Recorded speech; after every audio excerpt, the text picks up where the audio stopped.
Class हश्तम। Dear students, आज हम मुतालिया पाकिस्तान का चैप्टर नंबर 2 तहरीक पाकिस्तान और पाकिस्तान का क़याम, इसका टॉपिक जो है ऑब्जेक्टिव रेजोल्यूशन यानी करारदाद मकासद, ये पढ़ेंगे। करारदाद मकासद बेटा 12 मार्च 1947 को जो हमारे वजीर आजम थे, पहले मुल्क के वजीर आजम लियाकत अली खान, उन्होंने पेश की। कब पेश की? ये बहुत इंपॉर्टेंट है, अक्सर शॉर्ट क्वेश्चन में भी आता है, एमसीक्यूज में आता होता है। 12 मार्च 1949 को करारदाद मकासद जो है, इसने हमें जो हमने फ्यूचर के लिए जो मुस्तकबिल के लिए दस्तूर बनाना था, उसकी बुनियाद भी फराहम की।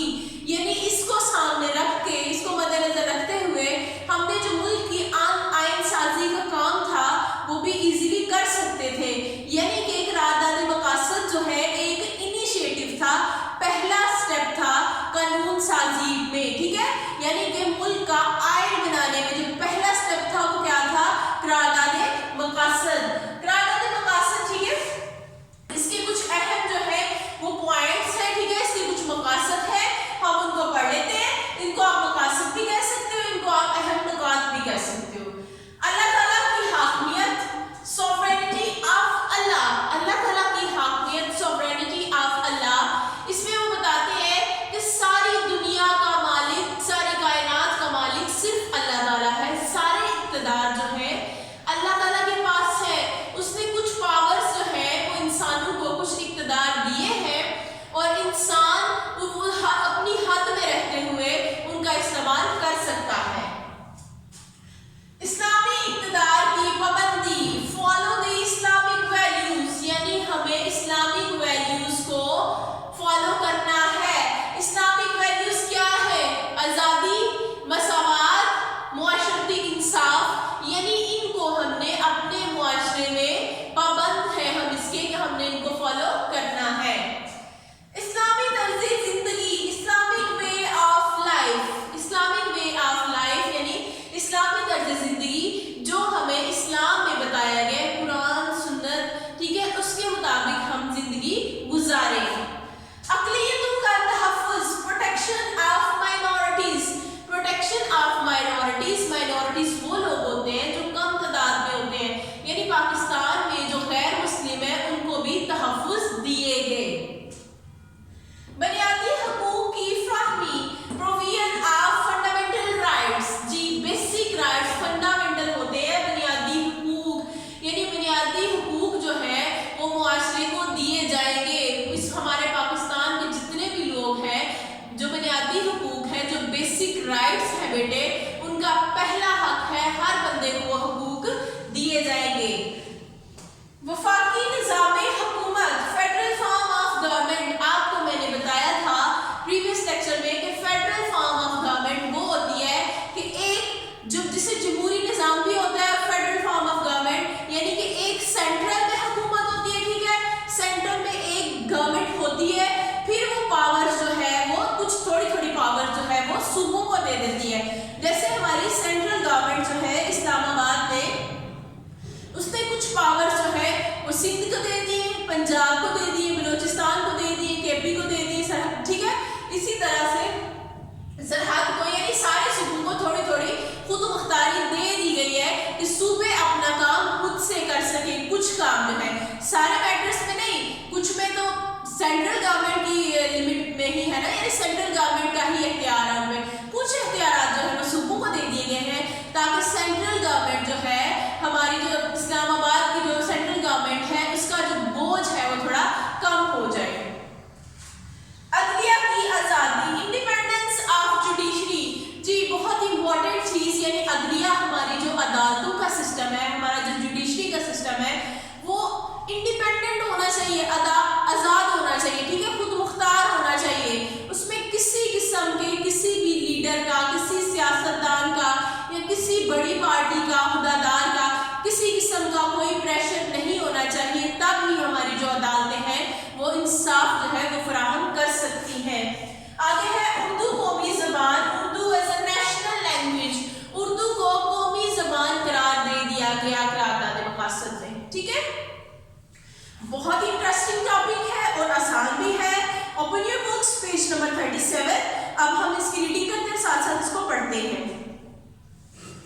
करारदाद मकासद ऑब्जेक्टिव रेजोल्यूशन 12 मार्च 1949 को इस वक्त के वजीर आजम नवाबजादा लियाकत अली खान ने कानून साज अदारे में एक करारदाद पेश की, जिसमें इनके अहम निकात की निशानदाही की गई, जिनको बुनियाद बनाकर करारदाद पेश की और उन जो अहम निकात है उनकी निशानदाही की गई।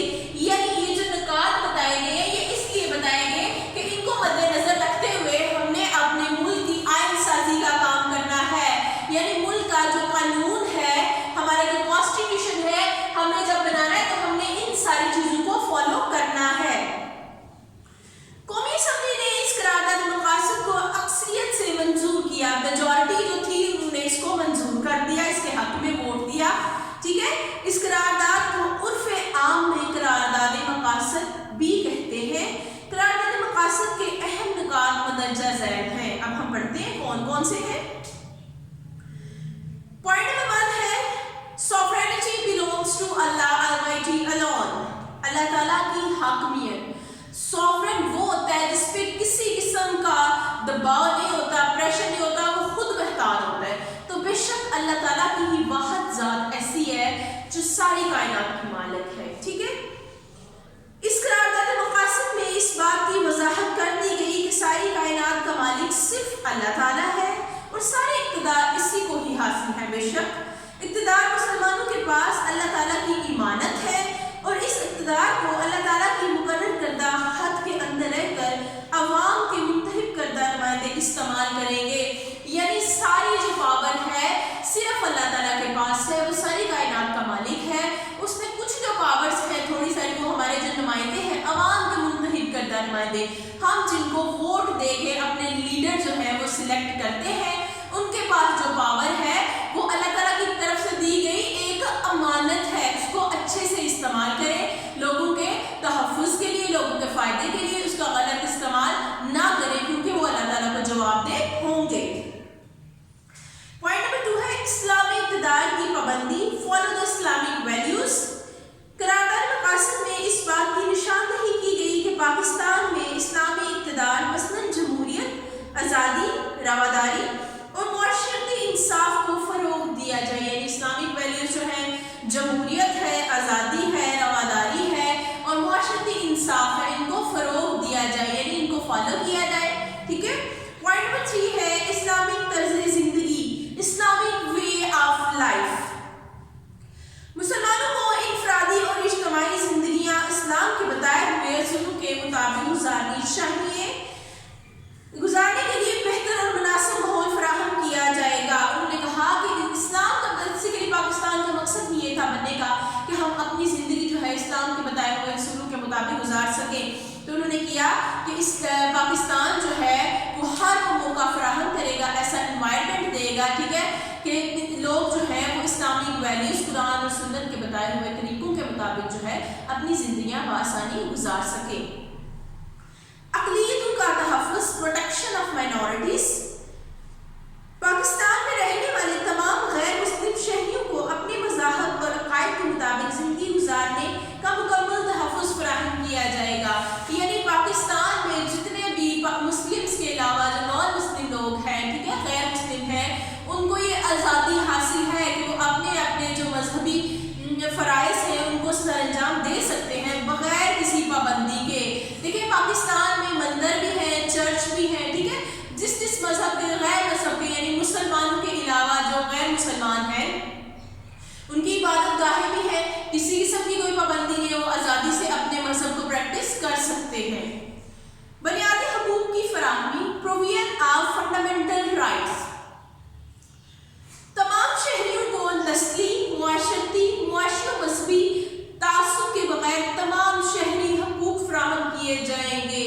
बेटा एक जो शहरी होता है उसके कुछ हक होते हैं, यानी हमारे कुछ हकूक़ हैं हमारे मुल्क को, वो हमें देने ही देने हैं, क्योंकि हम टैक्स भी पे करते हैं। इसके बदले में हमारे मुल्क की कुछ ड्यूटीज़ हैं हमारे स्टेट की, ठीक है, हम एक सिटीज़न है, हम शहरी होते हुए हमारी स्टेट जो है, हमारा मुल्क है, उसकी रिस्पॉन्सिबिलिटी होती है कि हमारे जो हकूक़ हैं उनको पूरा करे। ठीक है, اور یہ نہیں دیکھنا کہ یہ مسلم ہے یا نان مسلم ہے، یہ اعلیٰ ذات کا ہے، یہ لو ذات کا ہے، یہ امیر ہے غریب ہے، یعنی معاشی مذہبی تعصب کو مطلب نہ دیکھتے ہوئے ان کو جو ہے وہ اسٹیٹ کو جو ہے وہ سب سٹیزنز کو جتنے بھی شہری ہیں ایکول رائٹس جو ہیں وہ دینے ہیں۔ وفاقی نظام حکومت فیڈرل فارم آف گورنمنٹ، قرارداد مقاصد میں وضاحت کر دی گئی کہ پاکستان کا نظام وفاقی جمہوری ہوگا جو کہ عوام کے منتخب نمائندوں کے ذریعے چلایا جائے گا، یعنی کہ کہتے ہیں وفاقی حکومت ہوتا ہے فیڈرل فارم آف گورنمنٹ، یعنی جمہوری ہوگا۔ جمہوریت وہ ہوتی ہے جہاں ووٹنگ کے ذریعے لوگ جو ہیں زیادہ لوگ اپنی رائے سے اپنا نمائندہ چوز کرتے ہیں، جیسے ہم یہاں پہ لوگ ووٹ دیتے ہیں، ٹھیک ہے، اسپیسیفک ایج جو ہے وہ مقرر کر دی گئی ہے کہ 18 سال سے اوپر جو لوگ ہیں وہ ووٹ دے سکتے ہیں، تو وہ لوگ ووٹ دے کے اپنا نمائندہ منتخب کرتے ہیں، جمہوریت اس کو کہتے ہیں۔ اور فیڈرل فارم آف گورنمنٹ یہ ہے کہ ایک سینٹرل حکومت ہوتی ہے، پاور اس کے پاس ہوتی ہے، لیکن کچھ پاورز جو لمیٹڈ پاورز ہیں وہ صوبوں کو دے دیتی ہے، کچھ اختیارات، تاکہ صوبے جو ہیں ان اختیارات میں خود مختار ہو جائیں اور تھوڑے اپنے کام جو ہے وہ اپنے مطابق کروا سکیں۔ نیکسٹ پوائنٹ نمبر 7 ہے پسماندہ علاقوں کی ترقی، ڈیولپمنٹ آف بیکورڈ ایریاز۔ قرارداد مقاصد میں اس بات کا اعادہ کیا گیا کہ پسماندہ علاقوں کی ترقی کے لیے ضروری اقدامات کیے جائیں گے اور انہیں ترقی یافتہ علاقوں کے برابر لایا جائے گا۔ جی پسماندہ علاقے بیٹے وہ علاقے جہاں پہ کوئی سہولتیں نہیں ہیں، جیسے ہمارے پاکستان کے ہی کچھ علاقے ہیں، ٹھیک ہے، وہاں پہ پانی کی سہولت نہیں ہے، روڈز اچھے نہیں ہیں، بہت ساری ایسی سہولتیں ہیں، الحمدللہ ہم تو ایسی جگہ میں رہ رہے ہیں جہاں ساری سہولتیں، کچھ علاقوں میں بہت لوگ جو ہے بہت سی سہولتوں سے محروم ہیں، تو یہ قرارداد مقاصد میں کہا گیا کہ جو پسماندہ علاقے ہیں جو ان میں بیکورڈ ایریاز جو ہیں ان میں ترقی کے لیے کام کیا جائے گا، یعنی ان کو بھی جو ترقی یافتہ ہے جو ویل ڈیولپڈ ایریاز ہیں ان کے برابر لایا جائے گا۔ عدلیہ کی آزادی، انڈیپینڈنس آف جوڈیشری۔ قرارداد مقاصد میں اس بات کا اعادہ کیا گیا کہ عدلیہ اپنے فرائض کی ادائیگی میں بالکل آزاد ہوگی، کسی بھی قسم کا دباؤ نہیں ہوگا، یعنی ہماری جو عدالتیں ہیں وہ اپنے فیصلے آزادانہ طور پر سنا سکیں گی، ان پہ کسی پارٹی کا، کسی سیاسی حکمران کا یا کسی عہدہ دار کا کسی قسم کا دباؤ نہیں ہوگا، تبھی وہ انصاف جو ہے وہ دے سکیں گے۔ اردو قومی زبان، Urdu as a national language, اس بات کی نشاندہی کی گئی کہ پاکستان میں قومی زبان اردو ہی ہوگی۔ قرارداد مقاصد کی اہمیت، امپورٹنس آف آبجیکٹیو ریزولوشن، اس کی اہمیت دیکھتے ہیں کیا ہے۔ قرارداد مقاصد کی منظوری کے بعد پورے ملک میں خوشی اور اطمینان کی لہر دوڑ گئی، لوگوں کو اس بات کا احساس ہو گیا کہ اب دستور بنانے کا کام لوگوں کی خواہشات اور مرضی کے مطابق پورا ہو سکے گا، یعنی قرارداد مقاصد جب بنائی گئی تو لوگوں میں سکون اور اطمینان اور خوشی کی لہر دوڑ گئی، کیونکہ لوگ تو یہی چاہتے ہیں کہ ہم اسلام کے مطابق زندگی گزار سکیں یہاں سے، اور جو غیر مسلم ہیں وہ بھی یہی چاہتے ہیں کہ ہماری مذہبی آزادی ہو، ہمیں جو ہے ایک شہری ہونے کے ناطے، پاکستان کا سٹیزن ہونے کے ناطے سارے حقوق دیے جائیں، ہماری جو عدالتیں ہیں وہ آزاد ہوں، پسماندہ علاقوں کی ترقی ہو، یعنی جو لوگوں کی ڈیمانڈس تھی، ٹھیک ہے، وہ آبجیکٹیو ریزولوشن میں ساری بتا دی گئی، تو لوگوں کو ایک سکون ہو گیا، ایک سیٹسفیکشن ہوگی کہ اب ہماری جو مانگیں ہیں وہ پوری ہو جائیں گی۔ قرارداد مقاصد کی اہمیت کا اندازہ اس بات سے لگایا جا سکتا ہے کہ اس قرارداد کی منظوری کے بعد ملک میں دستور بنانے کا کام کا آغاز کر دیا گیا۔ اس مقصد کے لیے ایک کمیٹی بنائی گئی جسے بنیادی اصولوں کی کمیٹی کا نام دیا گیا۔ جی کہتے ہیں اس کی اہمیت کا اندازہ اس بات سے لگایا جا سکتا ہے کہ جب قرارداد مقاصد بن گئی تو دیکھو یہ کتنی امپورٹنٹ تھی کہ یہ بنی، اس کے بنتے ساتھ بھی جو ملک کا قانون بنانے کا، آئین بنانے کا جو کام تھا وہ سٹارٹ ہو گیا۔ قرارداد مقاصد نے دستور بنانے کے لیے بنیادی اصولوں کی نشاندہی کر دی۔ قرارداد مقاصد جو ہے اس نے آئین بنانے کے لیے، دستور بنانے کے لیے جو بنیادی مقاصد تھے، اصول تھے، ان کی نشاندہی کر دی کہ یہ جو چیزیں ہیں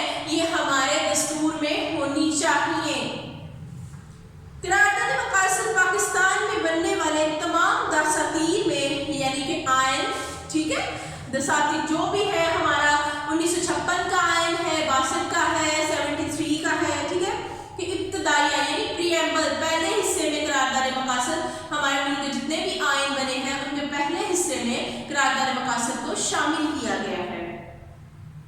اور 1985 میں 1973 کے آئین میں ترمیم کر کے اسے باقاعدہ آئین کا حصہ بنا دیا گیا.